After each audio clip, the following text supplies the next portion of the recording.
Welcome back to the show, everybody. Check out these headlines this morning. BlackRock, Fidelity, Charles Schwab, BNY, Mellon, and crypto. SEC in the we business? Oh, we're going to hear about it. SEC forcing token burns? Oh, we're going to talk about that too. You're going to hear directly from the SEC. And Ripple Q4 report, how it may reveal exactly how the XRP is really acquired by the institutions. I think we have something to take a look at that's very serious. We're also going to hear from Jeremy Hogan and Speculation Time. He's going to lay down for you the crypto confiscation versus the gold confiscation. Oh, it gets good, ladies and gentlemen. Somebody roll that beautiful intro.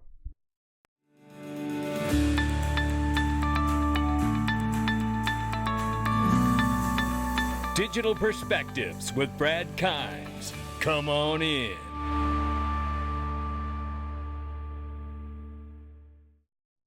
Welcome back to the show, everybody. You can follow me on Twitter at BackupBradleyAbove and everything that we're talking about here today. Don't forget to follow us on Facebook. Some amazing live streams happening there and exclusive news content. Every Sunday morning, we're doing a live stream around 9:30 to 10 a.m. Eastern Time. Give us a follow there. Take a look at these prices this morning. $1.681 trillion market cap, ladies and gentlemen. We're off by 2.76 is where we're at percent this morning for the market cap. It is January 31st. 2022. Bitcoin 36,900 plus, Ethereum 2,500 plus. Cardano is $1.02 this morning. Solana $90 and change, and XRP is 58 cents. We're off by 5% on the 24-hour. Look at the range of price here.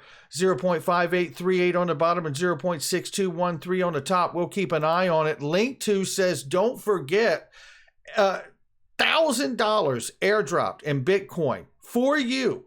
And it doesn't matter if it comes now from your Uphold wallet or a wire transfer. They have opened up that $1,000 worth of Bitcoin sale to you, no matter how you buy the private equity, because time is running out for this sale. Don't miss out. BitPay, Link2, Uphold, AdPar. I mean, you name it, they've got it. Ripple, keep an eye on it. It's going to be back on the board soon. I check every morning between 8 and 9 a.m. Eastern Time or 10 and 11 Eastern Time in the West Coast, Pacific Time. Take a look at this from John Deaton and Blockworks here. Assets under management. BlackRock, 10 trillion. Fidelity, 8 trillion. Charles Schwab, 7.5 trillion. BNY, 2.4 trillion. And look at this. Fidelity plans U.S. ETFs tied to metaverse crypto industry. Take a look at this. BlackRock plans blockchain and tech ETF amid crypto meltdown. Take a look at this. BNY Mellon, obviously a huge Ripple partner for years, sees potential in digital asset revenue in 2023. They've already started offering some crypto to their top-end clients. Charles Schwab is considering filing for a crypto spot ETF. We would welcome the chance if the opportunity presents itself from a regulatory standpoint, said Charles Schwab's CEO on Wednesday.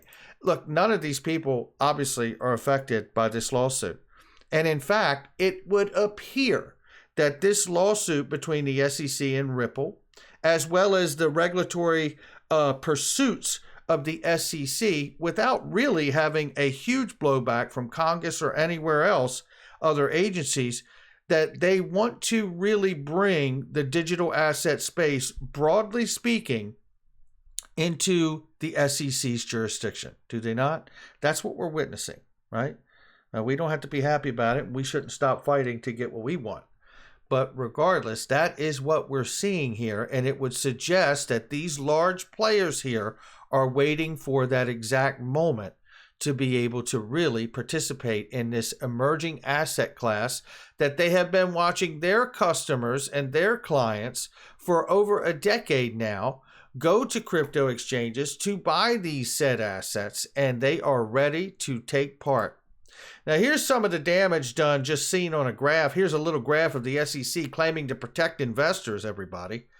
This is from Mickle Markets right here, and he shows this graph here. We can see where the lawsuit came in, and we absolutely bottomed out right here, right? And here's the other thing. You know, look, you can't even say that before that decline that we had, before the suit was actually announced, they were actually privately in talks over whether they were going to be sued or not by Ripple. And you know that at some point leading up to that, that had to have an impact on where they pursue those clients, like the United States, right? So huge, huge illustration here showing the damage that's been done. So let's take a look at this. This is Ripple emerges as the defender of markets and investors join. Glad we could help. This is Rosalind Layton, where it all started here, ladies and gentlemen. And then the next thing you know, DAI had a clip with Charles Gasparino, and they picked it up, and they've started running with it ever since. And other mainstream news outlets refuse to cover one of the largest financial stories of the century, which is in fact this case with the SEC and Ripple. And this is an excellent, excellent article. Shout out to Rosalind Layton here. I'm not going to read the whole thing to you, but she goes through the whole deal of the when I say we business. We all understand that the SEC officials, commissioners, have all used we when talking about the William Hinman speech that gave a free pass to Ethereum, declared it not a security, and then cited it as guidance.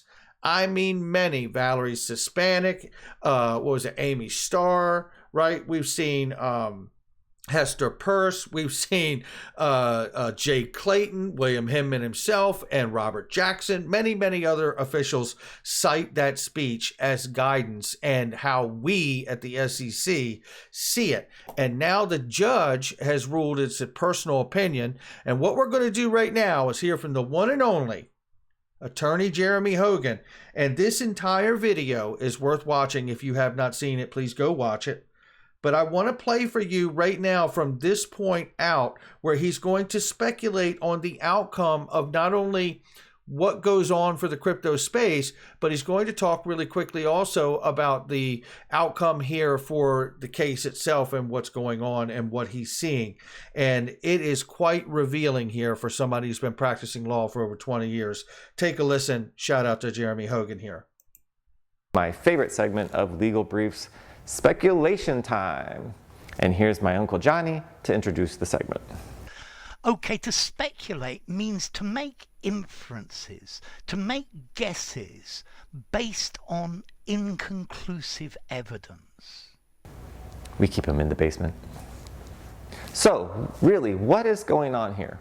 When I saw this last motion for reconsideration, the first thing that came to mind was that this was a delay tactic by the SEC, especially when you consider that they were asking for essentially 5 weeks just to file a motion. In fact, there is no doubt that this was at least in part a delay tactic. But a delay for what? I litigate mostly against insurance companies, and they always want to delay because they can keep more money in the bank longer, plus they can kind of wear my client down who's just a person. Now, that's their incentive, and yes, the SEC does maybe have some of that incentive here because Ripple wants this case over and the SEC doesn't care so much about time. But that kind of litigation pressure is only applicable really in this context if the SEC wants to put pressure on Ripple in order to place itself in a better posture. That's right, delay doesn't help the SEC at a trial or summary judgment hearing. It really only helps it to get the case. That's the only true valid purpose for this type of extended delay, to put pressure on Ripple. I love how he's beeping out the word settled if you're not able to pick up on it. He's incredible. Pressure on the judge, but pressure on Ripple. And there's a second, even more interesting possibility that could be going on here, and I have not jumped on this bandwagon before, but this last week I am on it now because what the SEC did last week is really extraordinary. And that other thing that could be at play here is that among the 60-some documents related to the Hinman speech, there could be something really, really bad for the SEC in there. And when I say bad, I mean something that really just destroys the SEC's case. Now, what that could be, I'm not exactly sure, but it'd have to be pretty bad in order to justify the legal gymnastics that the SEC have been playing on this issue. Now, very quickly, I just want to interject here. Could that executive order that has now been said to be a matter of national security for crypto, that is also said by Eleanor Terrett, that it will be coming out next week, which is possibly this week, instead of sometime between April and August, as was suggested earlier. Is this executive order throwing the SEC and Gary Gensler a rope to get them out of the case that they're currently in and the problem they're having winning it? More speculation. Keep listening. And yes, there of course could be other things it could be as well, but I would say those two are the most likely. Either the delay is a pressure play on Ripple, or there is just something so bad in those documents that the SEC is willing to make some strange legal arguments in order to hide it. And while we are talking about speculation, let's take a gander at exactly how the US government is going to attack crypto, because I think it's become fairly obvious at this point. And I had already decided to touch on this topic during this video, and then guess what I saw on Twitter yesterday from Fox Business's Eleanor Terrett. Quote, "The Biden administration is planning executive action to regulate cryptocurrencies as a matter of national security," close quote. And then you can see there below that she gets some additional information and says that the order is actually coming out next week. And in my mind, I went back to high school and my teacher always said, "We study history because history repeats itself." And I would just roll my eyes, think, yeah, whatever, boomer. But now at 50 years old, I finally see he was correct. I apologize, Mr. Riley. Because let's go back to 1933 and President Roosevelt's Executive Order 6102, which in short outlawed ownership and confiscated gold, and it was considered a matter of national security also. And how was the gold confiscation order enforced? Did armed FBI guys bust into people's homes and search their homes for gold? No, that doesn't work too well, especially in America where everyone owns a gun. No, the only practical way for the government to control an asset like that is through the refineries, and the gold importers, and the exchanges. And that is exactly what the government did back in the 1930s. And if we fast forward to 2022, I think it's obvious that if the US government really wants to regulate, confiscate, or even outlaw crypto, the only viable means is through the exchanges. The SEC doesn't have the ability to sue all 10,000 crypto coins out there. And even if it did, the crypto world is so global that as soon as it sued 100, another 100 would pop up in another country. And sure enough, a week or two ago, Chair Gensler signaled just that, and here's the news story from Yahoo Finance. Headline: SEC's Gensler wants crypto exchange regulation in 2022, warns on stablecoin. And later on, we see that this is a coordinated operation. Quote, "The SEC chair says he's asked his staff to get crypto trading platforms inside the investor protection remit, underscoring that he's talking regularly with regulators at other agencies, including the Commodities Futures Trading Commission, the Comptroller of the Currency, Treasury, and the Federal Reserve. All of those principles are also vectors of crypto exchange and stablecoin regulation." And so now you know exactly how the US government is going to corral in the crypto cattle. Enforcement actions against the exchanges. If you can get the exchanges in the barn, we are all in the barn as well. And now I see that my high school history teacher was right all along. History really does repeat itself. There you have it. And listen, this aligns a lot with the conversations we've been having here on this channel. Is that, the centralization of this space. Everybody uses decentralized. Well, we have talked about this years ago, about how the centralization in this space is the exchanges. Where do you get it from? You get it from the exchanges. And if they regulate the exchanges, our concern becomes then, if the regulation of those exchanges fall under the SEC, because Gary Gensler sees himself as a hammer, will he see everything on the exchanges as a nail? This is what we've talked about many, many times. This is the article. This is that says he wants crypto exchanges regulation in 2022, warns on stablecoin. We covered this when it came out on the 20th.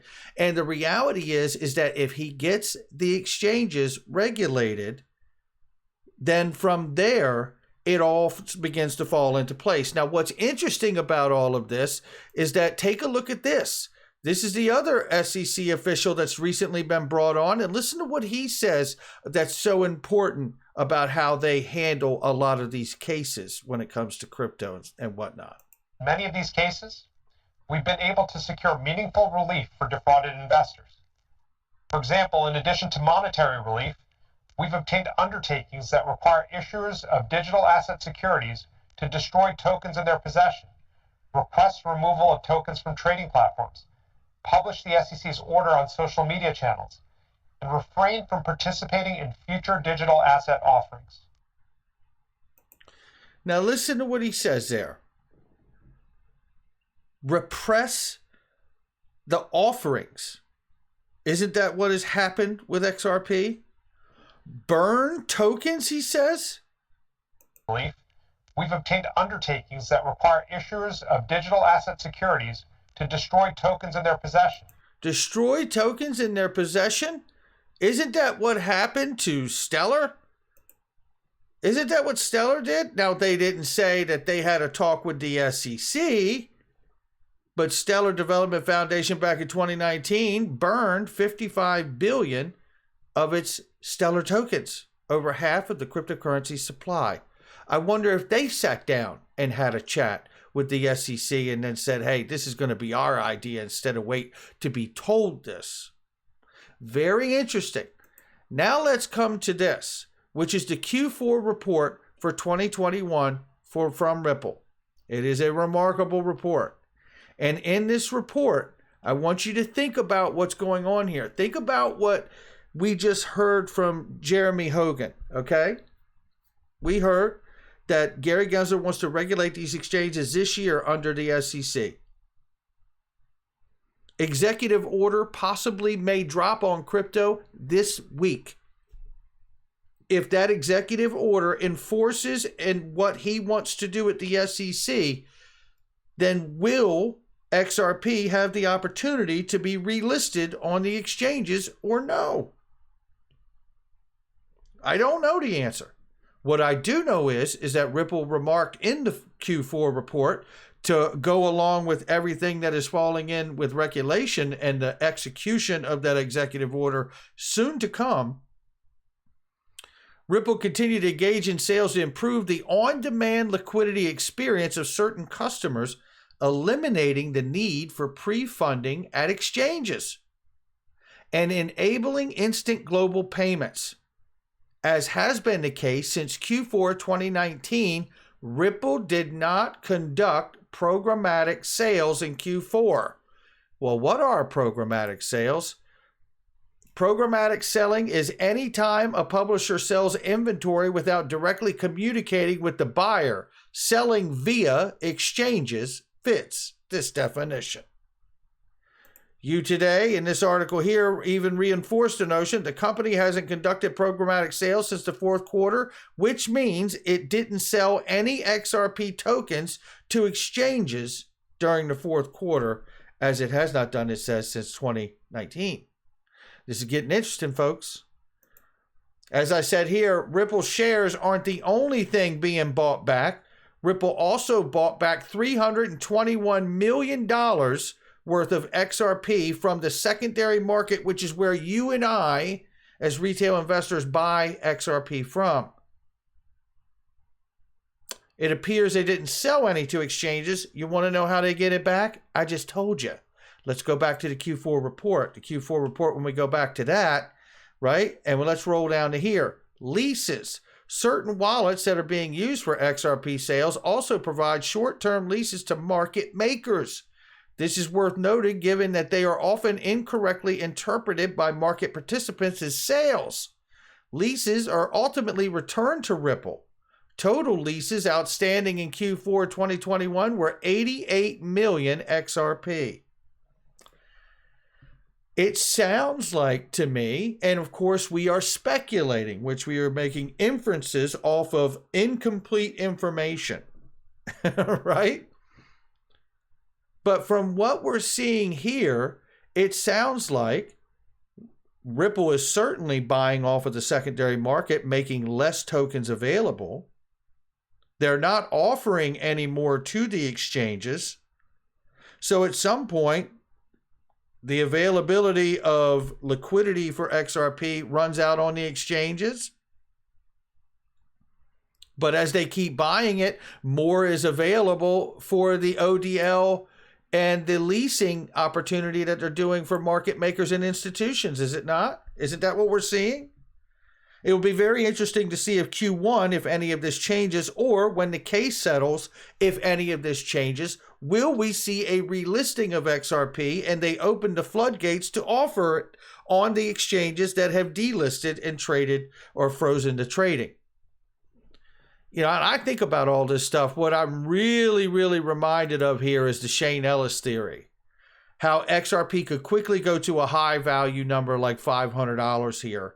Now, I'm not going to go back all through this because I'm going to do a special video on the Shane Ellis theory for you guys. And basically, it talks about in this from back in 2019, this person who called themselves Shane Ellis said that you could basically buy out the order books on the exchanges for a very, let's say, small amount of money, 30-some billion or 30-some million dollars, and you could drive the XRP price up to a very high number on the exchanges. What I find interesting is that XRP is not on as many exchanges as it was on. So when they talk about Ripple preferred customers, which has really become RippleNet these days, you have to wonder, is what we're witnessing the process of XRP pivoting and Ripple and RippleNet pivoting from the retail holder to the institutions where there will be less market noise and slowly getting it back off the secondary exchanges, and with the aid and help of maybe, let's say, an executive order from the White House that could help bail out Gary Gensler's SEC because the case ain't shaping up the way they thought it would, to get them the control over the exchanges they need to begin to make the decisions and the regulation they need to begin to make this happen, not only for XRP, but to really organize and regulate the entire crypto space. Let's hope whatever happens, the hope is that we don't stifle innovation, right? Here's the other hope.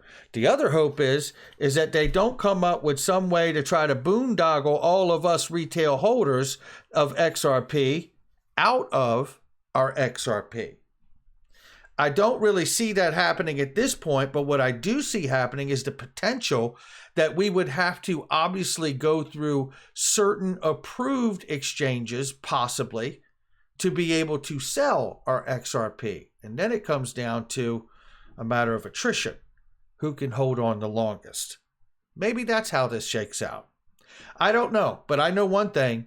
Things are getting extremely interesting when the Shane Ellis theory is something that this many years later, we still can't dismiss. And in fact, it even looks more relevant today than it did when it came out. We're going to dive into that later. Make sure you catch the next video. I'm going to catch you on the next one. Take care.